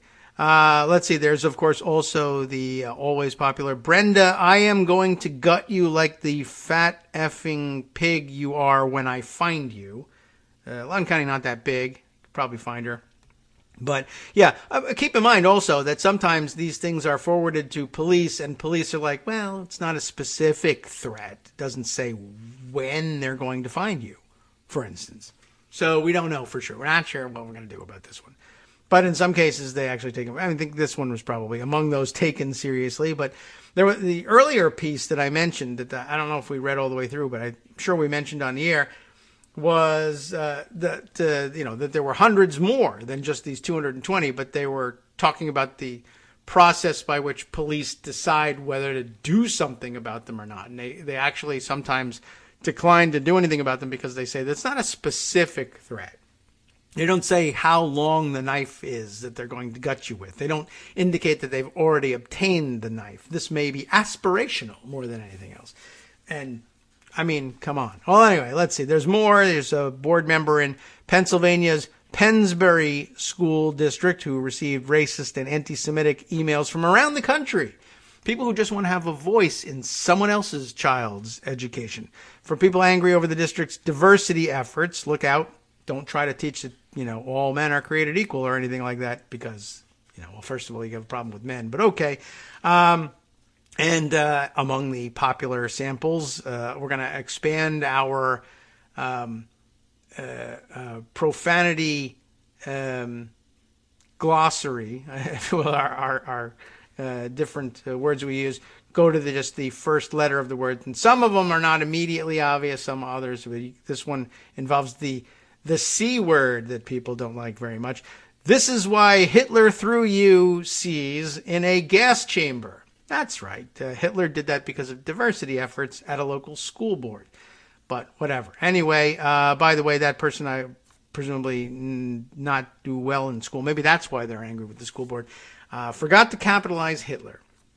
Or maybe it's an intentional disrespect for Hitler. I disagree with him sending you and throwing you in the gas chamber, but this is why he did it. I don't know. Anyway, in Dublin, Ohio, an anonymous letter sent to the board president vowed that officials would, quote, pay dearly for supporting education programs on race and mask mandates to stop the coronavirus. You have become our enemies, and you will be removed one way or the other. And that's the sort of thing the police say. Not specific enough. Sorry. Pay dearly. Who knows? That could mean at the ballot box. And who knows where in Ohio that happened. And that may have been where Dr. Gay Hitler lived. And so they don't regard that. Oh, yeah, sorry. The Hitler one was from Pennsylvania. Totally different. School officials reported the messages to law enforcement in those 3 cases. As in many others documented by Reuters, no one has been arrested for sending these threatening messages. It's hard to track them down, I guess, but it's not impossible, I bet. Though a few people have been arrested for unruly or threatening behavior at board meetings. We at least have that. And of course, Attorney General Merrick Garland vowed last year to devote federal resources to combating threats to school officials. And you'll recall that the Republican response to that vow was, how dare you? You are a tyrant. These people just want to have a say in their family's education, in their children's education. That was a precursor to the Glenn Youngkin line, but pretty good evidence that it is Republican National Committee level coordination. Like, this is Republicans' platform. Parents just want to have a voice in their children's education. And that saying, this is why Hitler threw you in the gas chamber, and I'm going to gut you like a fat effing pig that you are, and I'm going to kill your children, and you're too bad your mama is a ugly communist whore, is all protected speech to the extent that they will even protect you from allowing the Attorney General to say, maybe we shouldn't be doing this, and we should be looking into the people who are threatening the lives of the family members of school board members. I mean, but no, tyranny to do so. That's the official Republican line, and you probably shouldn't forget it. You won't forget it, but the rest of the country shouldn't forget it. And there's more, of course. There's mention of the woman who showed up in Luray, Virginia, threatening school board members in person. That was kind of dumb, saying that she would, quote, bring every single gun loaded and ready to school, which is exactly where we want people to bring their guns. Gosh, there's so many more from around the country, and you can read them for yourself and get outraged. So, anyway, speaking of guns and what they're doing in the country, another gun fail story making the rounds and getting a lot of notice this morning and yesterday evening. The story, a particularly tragic one, but illustrating so much of what's wrong with gun culture. Of course, that means it comes from Texas. Right, correct. Good guess, everybody. 9-year-old girl struck by bullet in truck dies. Suspect says he was chasing robber. All right, sounds confusing, right? It's actually pretty easy to sort out. A 9-year-old girl died after a man who was held up at a Houston ATM fired at her family's pickup truck while attempting to shoot the robbery suspect, police said. So what have we here? We have good guy with a gun carrying his gun so that he can stop bad guy with a gun. Only he doesn't stop bad guy with a gun and instead becomes another bad guy with a gun who kills a 9-year-old.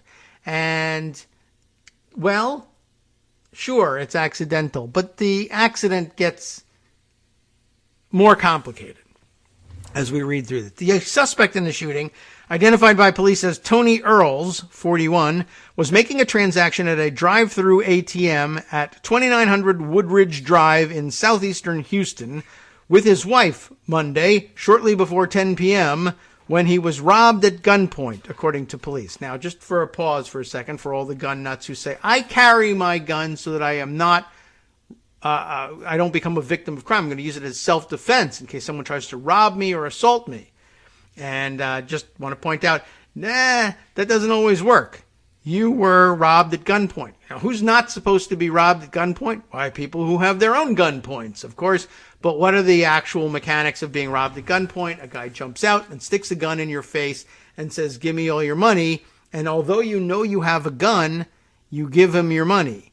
Why? Because he's got a gun in your face and you can't get to your gun in time. The gun's not magic. It's there. You have it with you at all times because who knows when you're going to need it and you're always going to be prepared. Well, you're going to have to walk around with it in your hand with the hammer cocked back, ready to shoot, just pointing it everywhere you go. And then I don't know what you do if somebody comes up behind you. But you need guns strapped on backwards to under your arms with a remote control thing and Google glasses on the back of your head. So, okay, come on. It's not magic. Having the gun with you doesn't actually do anything every time. You got robbed, even though you were armed. Now, there's more to it. So he gets robbed at gunpoint. The guy then takes the money and takes off. Earls first shot at the robbery suspect who was fleeing on foot.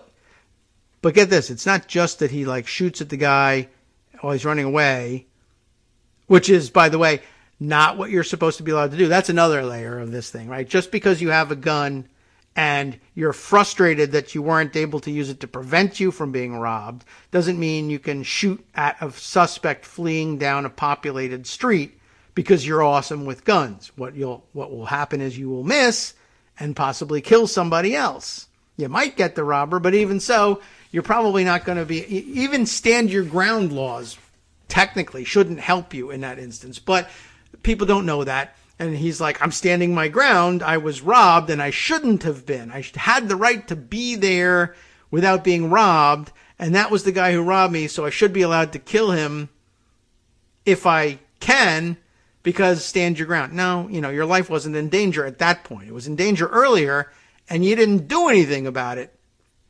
But we'll get to that. Earls first shot at the robbery suspect who was fleeing on foot and then at a pickup truck that he thought the robbery suspect had gotten into, police said. So in other words, it's dark, it's confusing, you can't see exactly what's going on. You now don't know exactly what you're shooting at. He thought the robber got into the pickup truck, and he didn't. Who was in the pickup truck? A family with the 9-year-old girl, and not the robber. One of those rounds, this is the round's fault here now, one of the rounds struck the back window of the pickup truck, which was occupied by a family of 5 that was not involved in the robbery, police said. A 9-year-old girl in the rear passenger seat was struck during the shooting, police said. Was struck because the round went in the back window. Round! Don't go there. Go elsewhere. Doesn't work like that. The girl, who has not been publicly identified by authorities, was transported to Memorial Hermann Hospital in critical condition. She was pronounced dead Tuesday afternoon, police said. No one else was harmed in the incident, except mentally, I guess. Maybe Mr. Earls is a little bit upset. But the robber wasn't harmed, so much for the gun. Anyway, it's not clear whether the robbery suspect returned fire, according to police. That would change things, I suppose. Earls was arrested and charged with aggravated assault, serious bodily injury, police said Tuesday. The complaint alleged that he recklessly caused serious bodily injury by shooting at an occupied motor vehicle with a deadly weapon. That's true. Bond set at $30,000. Attorney information not immediately available, but the mugshot's available. It's Texas. The guy was being robbed. He was shooting at a guy. He might even have been getting shot at by a fleeing robber. But he's arrested. What color is Tony Earls? The answer is he appears to be, can't assume anymore, but yep, he appears to be a black guy. I feel weird about this one because I feel like a white Texan who does this says, this is stand your ground, you can't do it, and it works somehow. But I'm not sure. You kill a 9-year-old, there's going to be complications for sure. So I don't know how much, the racial element plays into things here. But it's noteworthy, I think. And meanwhile, back to the actual gun issue here. Just another point to make about the people who say everybody should have guns. Like people like, I don't know, the governor of Texas, who is there no statement out from him saying more people should get more guns so you can have a better chance of killing the robber at closer range so that you don't accidentally kill 9-year-olds while you're firing after a fleeing robber? Remember, the police would not be justified in firing on a populated street like that either. But, he's a private citizen and he's got a gun, and by God, Second Amendment, something, stand your ground. It's an interesting thing. Like I said, the guy sticks a gun in his face. Why doesn't Tony draw on him and say, I can quick draw my way out of this one? And the answer is, because you can't. He knew that. He was clear-headed enough to know this is not a situation in which I can actually draw my weapon and fire because I will be killed. But then when the robbery suspect makes off and starts running, he says, now I can fire my weapon without being killed immediately because the gun is no longer in my face. He might shoot back at me. I don't even know if the gun was loaded. But he might shoot back at me, he might not, but I have a pretty good chance of not being hit by a robber on the run firing backwards. Now, other people on this streetscape are in danger. They could all be killed, but I don't think about them because the gun's out of my face. Now it's somebody else's life at stake, and so I can fire freely. But, of course, because it's somebody else's life at stake, that's why it's not stand your ground anymore, and it's why you're not supposed to fire at fleeing subjects. There's no more immediate threat to your life. Even if he's firing back at you, get down. I mean, what do you do if you're in the truck and you're not firing at anybody, but bullets start coming? You start saying, get down. And apparently, and in one of the other stories circulating on the web that I didn't grab, and I think it was from BuzzFeed News, their coverage of it, I think borrowing from another local paper covering it, was the family telling the story of what happened and saying, I heard gunshots and I told everybody get down, and she's the only one that didn't hear me and didn't get down, and then she got shot. So it's good advice, by the way. If somebody yells gunfire, get down, you should. Hopefully you'll hear it. Who knows what was going on there.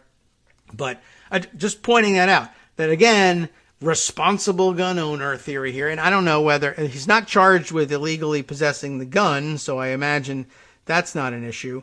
Because they would do that right away if they thought they could. If they were already arresting you, they'll throw that at you too. But, this is supposed to be the responsible gun owner protecting the neighborhood. It's better when there are more armed people out there because they'll protect the neighborhood from robberies. No, they won't, because robbers will get the jump on you, and you're not going to draw on them when your life is on the line. You're going to wait until someone else's life is on the line and then draw on them and then shoot when you're not supposed to. That's just illustrative of the way things actually play out with guns, and one of the things that gun enthusiasts never acknowledge, and one of the reasons I like to point stories like this out. All right. I think I'm done with that one. I think you get the point there. Some other stories to jump to in the few minutes we have left today that are actually more broadly applicable and important. Let's see. Some of them are in the form of tweets that I'm going to have to open up. Oh, yeah, I want to at least note this one for the record. Thanks to Seth Hetna, Hettena, who is a journalist and an author and a dad, by the way, in case you wanted, and a contributing editor at Rolling Stone. I guess he's also been published at New York Times, New Yorker, and the New Republic. And anything with new in it, I guess he will also publish in. That's interesting. Plus anything with rolling in it, as far as I know. That's the whole catalog of rolling publications. Anyway, breaking news, back when he tweeted it, yesterday at 10:40 p.m., we'll call it. Breaking, fugitive Chinese billionaire Guo Wengi, who joined forces with Steve Bannon and financed the social media site Getter. You remember that dumb one? I mean, I think it's still there, but that one of like 5 right-wing Twitters. Oh, and I understand Don Trump Jr. tweeted a screenshot of what is supposed to be the first tweet on the Truth social media thing that Trump is supposedly financing with that crazy Wall Street deal. Anyway, Getter is financed by Guo Wengi. And guess what? The news is, I forgot to tell you the news. He's filed for bankruptcy. Wow, a billionaire in bankruptcy. I can think of another guy who says he's a billionaire who's about to be in bankruptcy because his accounting firm just dropped him. Anyway, Seth goes on to report in this thread, in a bankruptcy petition filed today in Connecticut. So, Greg, go get it.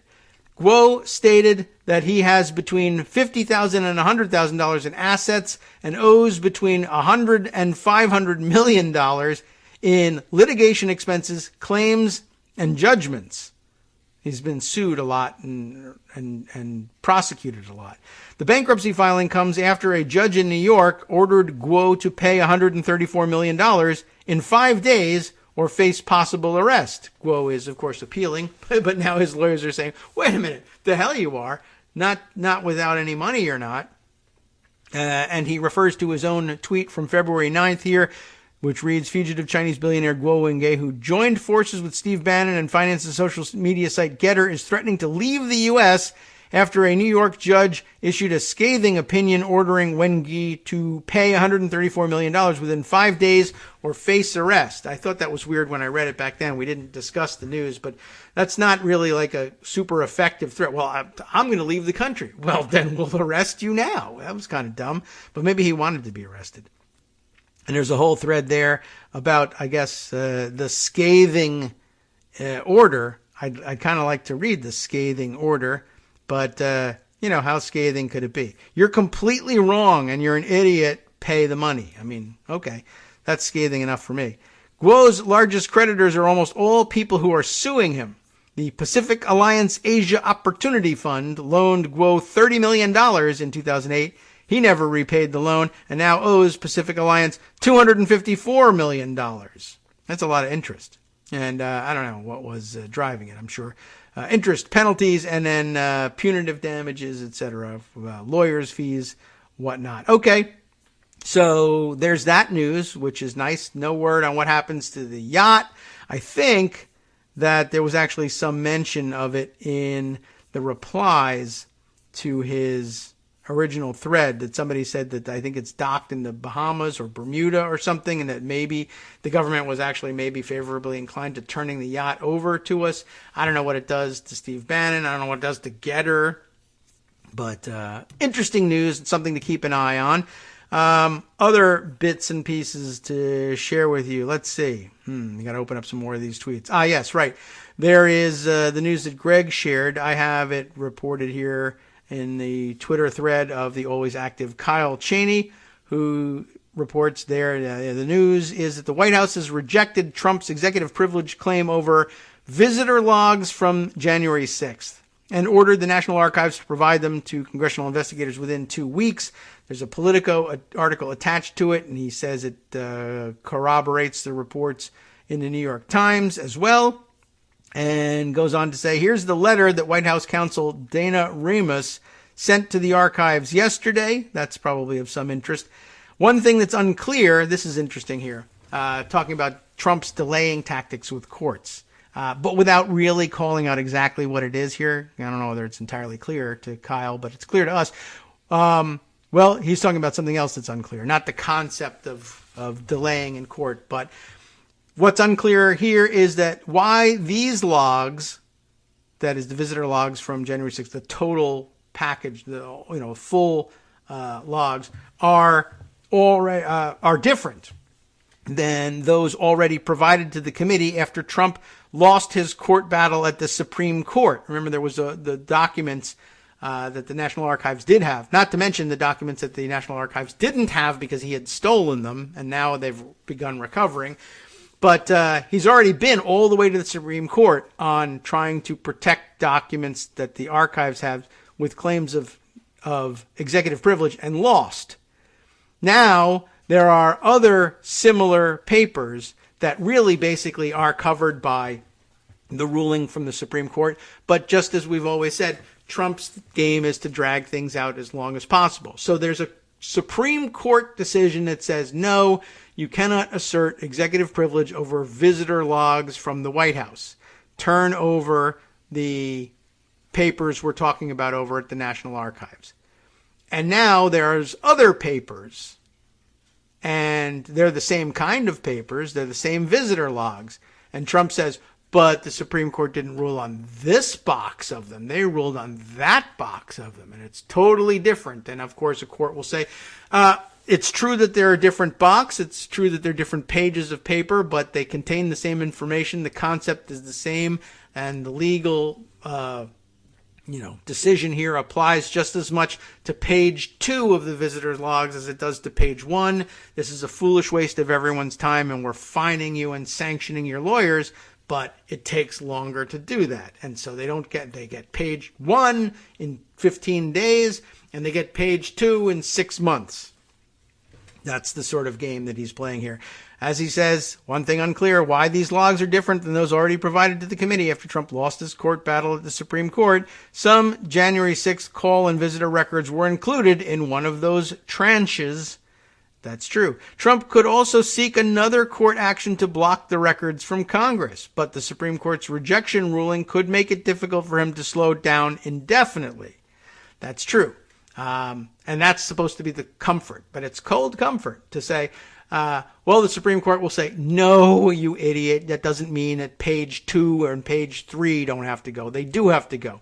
But however long it takes for them to write and publish the opinion that says, no, you idiot, page 2 and 3 have to go too, is how long he gets the delay. And hey, who knows? Maybe he'll finally have that fatal heart attack before then, and then he won't have to face the music. He'll be dead and he won't care anymore. I mean, I think that's what he's playing for. Next up in this thread, for what it's worth, today is not the first time Biden has rejected Trump's privileged claims over January 6 visitor logs. We know that. Here's what was in the first tranche of records, tranche if you prefer, identified by the National Archives in October.